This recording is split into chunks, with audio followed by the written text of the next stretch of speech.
T-minus 1 minute.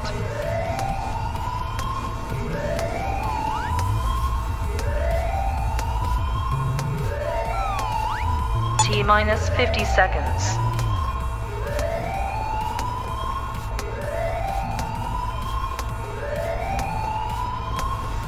T-minus 40 seconds.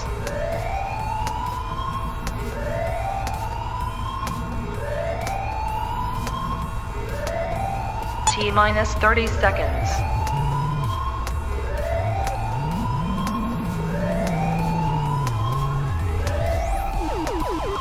T-minus 20 seconds.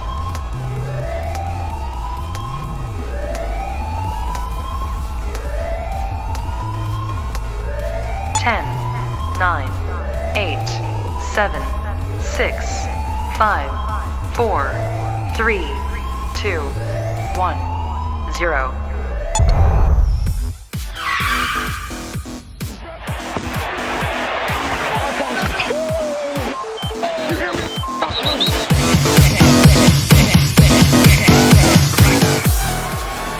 Rips the helmet off Rudolph's head and then eventually swings it and hits him in the head.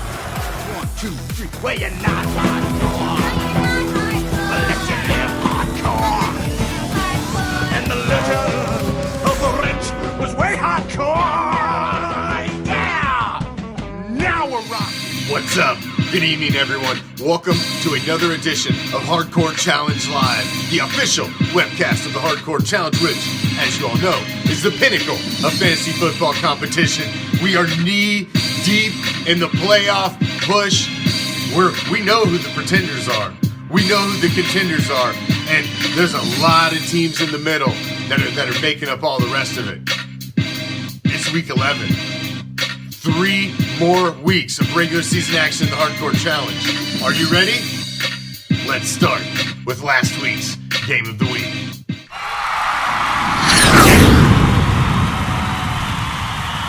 This week's Game of the Week took place in the NFC.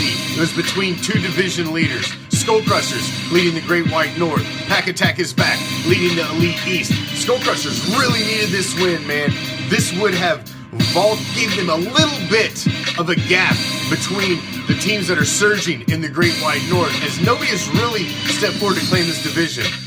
Pack Attack is back. They've been fighting off the defending champ. This has been their miracle season. They've been the top scoring team all the way through in the entire league. They've been in the Power 5. They got another win in the Game of the Week, another notch on the belt as they're heading down the stretch in the final 3 weeks of the regular season. Big win in the Game of the Week for Pack Attack is back, and a costly loss for Skull Crushers. Even though they're still in first, they're tied for it now, and it's going to be a dicey finish for Gary as usual. Now it's time to see who is straight balling in week 10.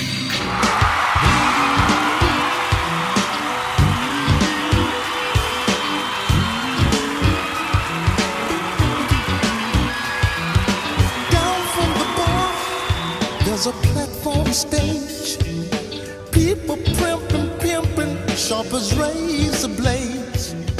Yo, check out Homeboy. The league's power couple was the big baller in week 10 as Mr. Rogers' Neighborhood 165 and his wife, owner of the Martians, Carol, with 196 in the NFC. And now it's time to unveil the new Power 5.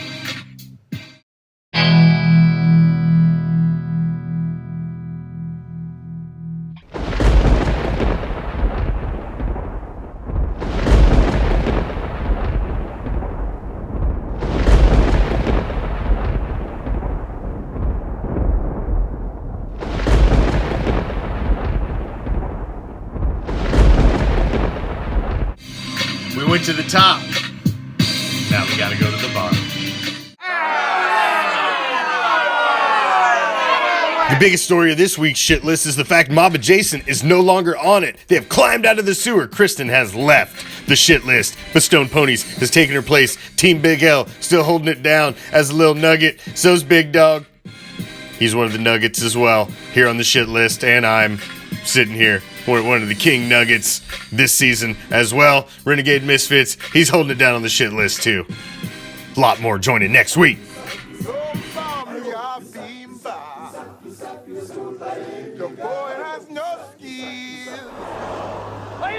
entertained? Are you not entertained?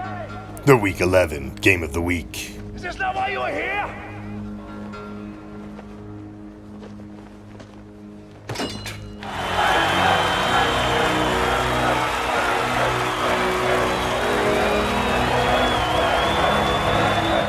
This week's Game of the Week takes place in the NFC as the entire league turns into the last 3 weeks and playing all of your divisional rivals one more time. It's going to get dicey.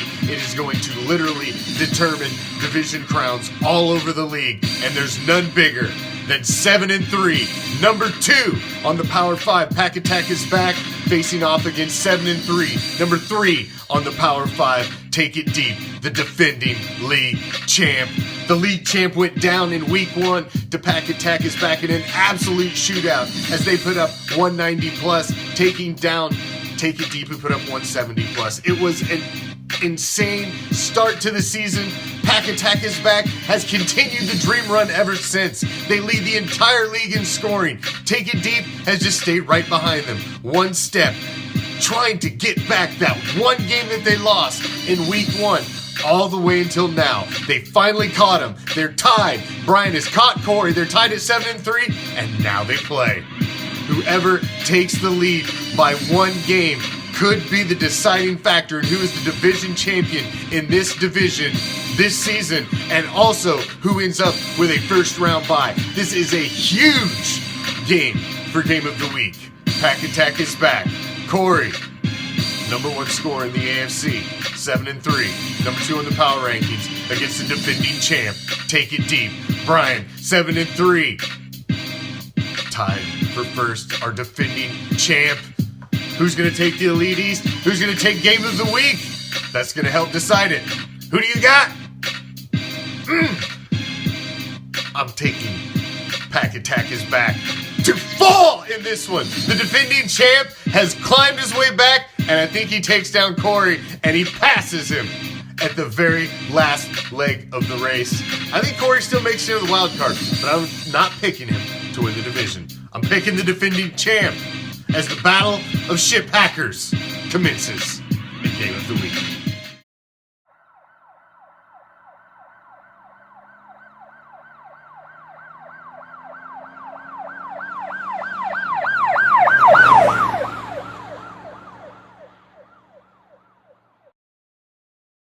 And now it's time for the rundown. Let's start in the NFC first, shall we? As the Great White North is anybody's game, and the biggest story, as I've mentioned several times, mob adjacent. Kristen, 4-6, 4 straight wins. She has climbed off of this shit list. She's been on the shit list since it started, and she's climbed out of the sewer, and she's within 1 game of the lead. Skull Crushers at 5-5, Lamartian at 5-5, Lucky Number 11 at 4-5-1, and Mob Adjacent at 4-6. 1 game separates last to first. That division is anybody's. The Elite East has been now come down to a 2-horse race. Pack Attack is back. Take It Deep. They're facing off in the Game of the Week. They're both 7-3. They're only separated by 50 fantasy points. It's coming down to these two. Who's going to win the division? And this week we'll see who takes the lead in that race. That's for damn sure. In the Wild West of the NFC, it's been Donkey Punch and Black Hole all season long, and Black Hole has completely fallen off. Here, Lions, I want some respect. He's looking over here, Aretha Franklin, RESPECT. He wants some respect at 5-0. Well, now he's 5-5 as he's taken 5 straight L's and slid out of first place for the first time in the entire season. Donkey Punch moved up to 6-4, has claimed the lead. Black Hole, 5 straight losses, sitting at 5-5. Mo Betta Butter is not out of this. At 4-5-1, he still has a chance, and Renegade Misfits are dead. They're on the shit list. They've flatlined. Their fucking season's over. The Dirty South, also anybody's game. We've got a 3-way tie at first at 6-4 with Joey's Tank Tops, the Bandits, and Average Joe, who's one of the hottest teams in the league with 5 straight wins. They're the hottest team in the NFC right now. And I've Got a Chubb is sitting right behind them all at 5-5. that division is anybody's at this point in the season. Absolutely anybody's. Craziness over in the NFC. The Great White North, 8-2, number one on the Power 5, number one in the entire league right now, Mr. Rogers' neighborhood. Tom, he's got his team clicking again with all of them first-round draft picks. He's built a beast again. That goes Tuesday with 2 straight wins sitting behind him at 6-4. One of the biggest stories right now, the hottest team in the league, flying under the radar. They're right in the middle of the fucking wild card race, the playoff hunt, Knox Vegas Anarchy. Kevin, a former champion, he's won 6 straight, climbed all the way back from freaking 0-4. He's now 6-4, tied for second in the Great White North, and Bad Company 5-5. They're still fighting a little bit for a wild card race, but they are definitely off the pace for a division crown in the Great White North of the AFC. In the Elite East, Blackout was completely running away with this. It wasn't even going to be close. How could they possibly lose this division? How could they possibly lose it? They lost 3 straight. They've dropped to 6-4. Bison Broncos right behind them at 4-6. They're really the only competition. Stone Ponies and Big Dog, they're basically flatlined as they're both firmly on the shit list and in the sewer. Wild West, Stinky Pinky has claimed first place, sole possession with 3 straight wins. It looked like nobody wanted to win the Wild West this year, and all of a sudden, Stinky Pinky with 3 straight wins. King Salami sitting 1 game behind him at 5-5 with 2 straight wins. Under the Influence, who just took me down, they're sitting 1 game out of first at 5-5. And Bleeding Green, who has lost 5 straight, fallen completely out of first place in this division, is still not out of it. Only down 2 games, and their next 3 games are all divisional. So this division is anybody's as well. The Dirty South, 2, sitting at 6-4. All-Pro Afro, number 1 scoring team in the entire AFC, sitting at 6-4. Tied for first place with Bucka Raider 2002. Reggie also sitting at 6-4. Peter Street Roar coming off the loss, sitting at 5-5, only 1 game behind them. And Silver and Black Attack, I am the shit heel of the AFC, sitting at fucking 2-8. Not injuries, COVID, IR, you fucking pick it. I've got it this year, and it ain't been good. It's been a rough year. That's your rundown. I'm telling you, 2 big stories. Average Joe, who's won 5 straight in the NFC. Knox Vegas Anarchy, who's won 6 straight in the AFC, to push both of themselves right in the middle of the playoff picture. Talking division crowns, still wild card. These guys are the hottest teams right now, and they're both flying under the radar. They're not in the Power 5. Nobody's talking about them. But 5 in a row, 6 in a row, these guys are streaking at the right time. It's getting very interesting coming down the stretch. We've got a whole bunch of divisions that were within 1 game. The last 3 games are all divisional.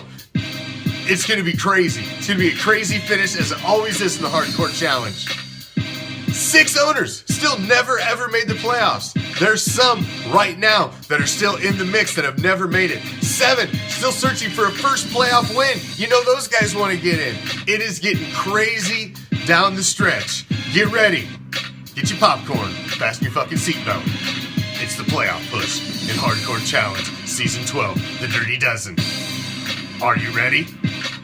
Good luck. Game on.